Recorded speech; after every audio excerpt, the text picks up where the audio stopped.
তোমরা তো দিদাবাড়ির মন্দির প্রায়ই দেখে থাকো, আমি তোমাদের দেখাই। আমি মহাদেব, তারপরে মা কালী, তারপর মা মনসা সবাইকেই দেখিয়েছি, ওই মন্দিরের মধ্যেই আছে। তো এবার আমি পুজো দিতে গেছি, তখন বাজে বেলা 12:30।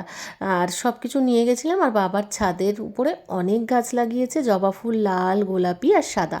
সেই ফুল নেবো, আর একটা সাদা নীলকণ্ঠ ছিল, নিয়ে নিয়েছি। আর আমি তো আসার সময় একটা অত বেলা হয়ে গেছে, একটা নীলকণ্ঠের মালা পেয়েছিলাম আর একটা সরু রজনীগন্ধার মালা পেয়েছিলাম। যাই হোক, দিয়ে নিয়ে চলে এসেছি। ফুল টুল সব ধুয়ে নিয়েছি। আর ওই বড় যে ঠাকুর মহাদেব, সেখানে বেশি জল দেওয়া যায় না, মানে দুধ দিয়ে স্নান করানো যাবে না, নিচে চলে যাবে। এইখানে আলাদাভাবে পাতা আছে ছোট, তো সেটাতেই আমি দেব। ওম নমঃ শিবায়, ওম নমঃ শিবায়, ওম নমঃ শিবায়। ওম শ্রীবর্ধনায় নমঃ, ওম শ্রীবর্ধনায় নমঃ, ওম শ্রীবর্ধনায় নমঃ।